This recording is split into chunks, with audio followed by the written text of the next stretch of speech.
Hey, before we get into this episode, have you seen that my new book is out? It's called Stop Selling and Help Them Buy Weddings and Events. And it's a book that you helped me write because you would ask me at a conference, which of your books has what you just spoke about on stage? And if it wasn't in any of my books, I'd say it's in the next one. Well, here it is. Here's the next one. How to respond to reviews. What if you don't like doing sales? The 3 questions to ask every prospect, or they can't ask for what they don't know exists. These are just some of the chapters in there. And the beauty is you don't have to read it front to back. You can jump around to any chapter, kind of like my other book, Wit, Wisdom, and the Business of Weddings, where you can jump to any chapter because they're not necessarily connected to one another. And if you want to get free shipping on a paperback copy, go to shopalanberg.com and use the coupon code podcast. That's shopalanberg.com. Use the coupon code podcast. Get free shipping on me. Otherwise, it's on Audible. It's on Kindle. And if you go to podcast.allenberg.com, the links are all there as well. Thanks.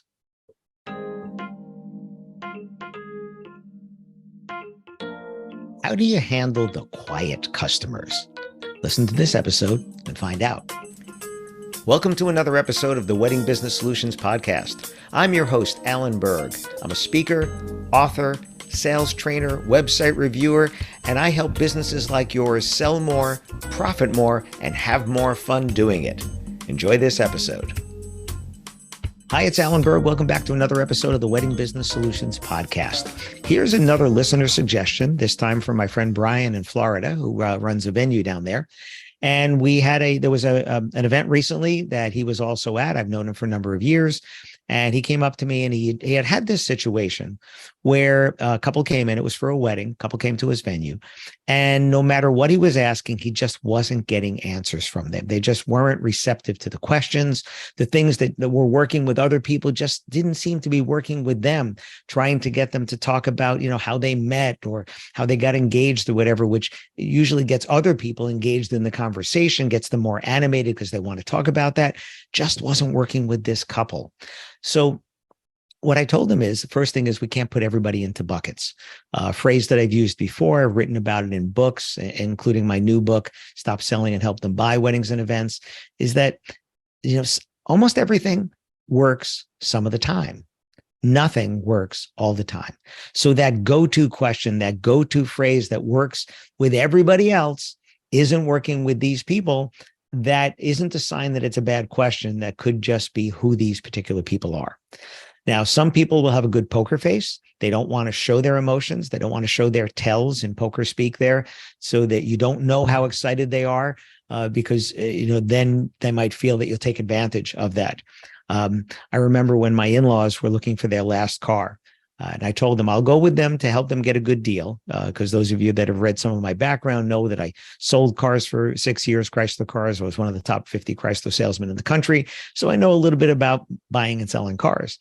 But I said, I'm not going to go shopping with you. I'll go with you to get a deal once you figure out what you want. So they figured out what they wanted. They wanted a Honda CR-V.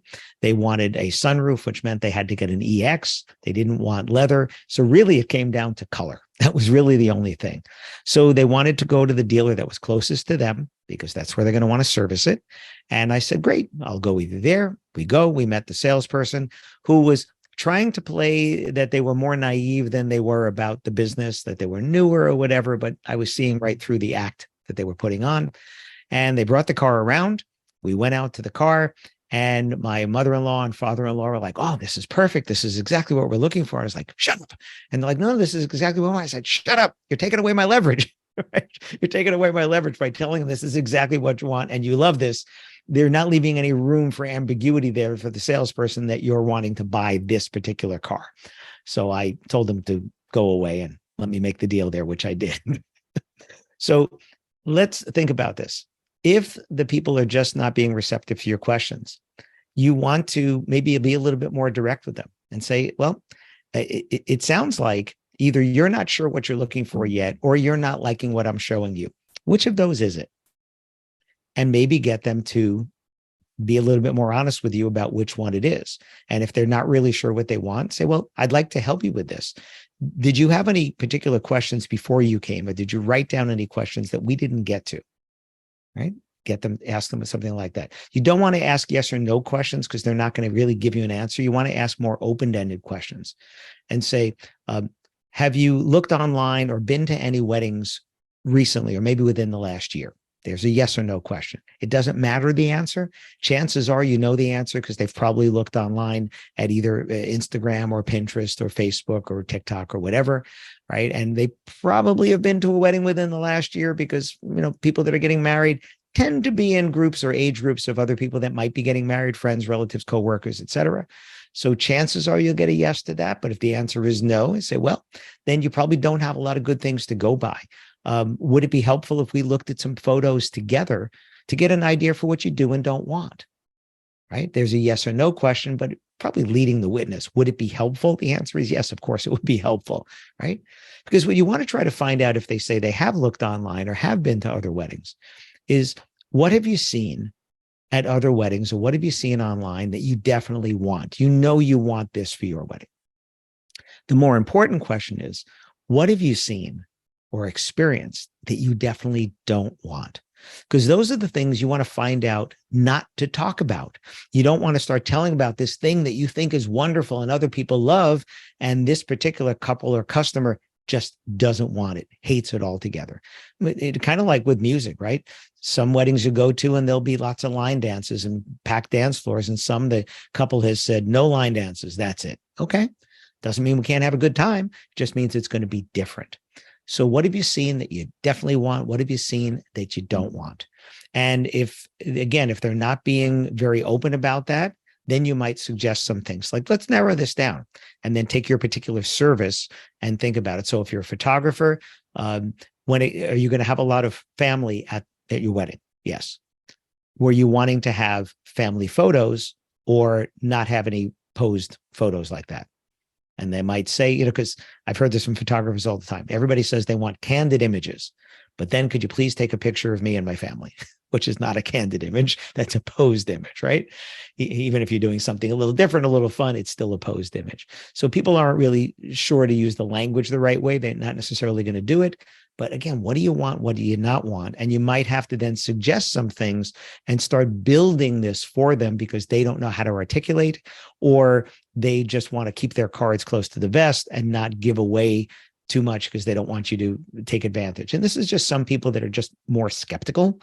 And I think that's what my friend Brian ran into, is people that were either just totally unsure of what they want, or skeptical, or maybe they just weren't having a good day. Maybe they were running into decision fatigue, that they're seeing venue after venue after venue, which actually is a good sign for you.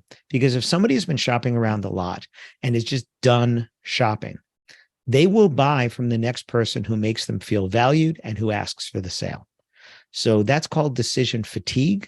It's like, I'm done. I just don't want to, I don't want to look around anymore. Decision paralysis. I don't know what I want, but decision fatigue is like, I'm done looking. Enough already. Let's just do something here. I think we've all run into that on Amazon. Sometimes you run into decision paralysis where you just can't decide. And other times you're like, you know what? That's good enough. Let me just buy that one. That's it. Done. There we go. So what do you do with people that are just being quiet and not being responsive? You have to change your playbook. You might need to have your A playbook for most of your customers, and then have a B playbook for other people with those questions that are going to dig a little deeper, and that you might not ask the A-list customers because they're responding to your regular questions. You might have to, do what we don't normally do, which is start suggesting things. We want them to tell us.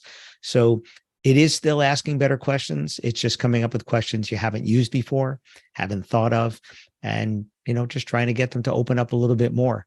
Remember, not everybody wants to talk about how they met or how they got engaged. Not everybody likes to share things like that. So those questions that might work for most of your couples may not work for a particular one. Doesn't mean you're doing anything wrong. It just means that's not the way to, get this customer to see that you're the right fit. Well, I hope this gave you something to think about, maybe some tools, maybe something to help you. Let me know other suggestions for topics. Thank you, Brian, for suggesting this one. Thanks for listening to this episode of the Wedding Business Solutions Podcast. If you liked it, please subscribe to this channel and post a review on your chosen platform, Apple Podcasts or whichever one. If you have any questions about anything in this episode or any of my episodes, email me directly at alan@weddingbusinesssolutions.com, or visit my website, alanberg.com, ALANBERG.com. If you have any suggestions for future topics or guests that you'd like to see, please again email me or visit my website. Thanks for listening.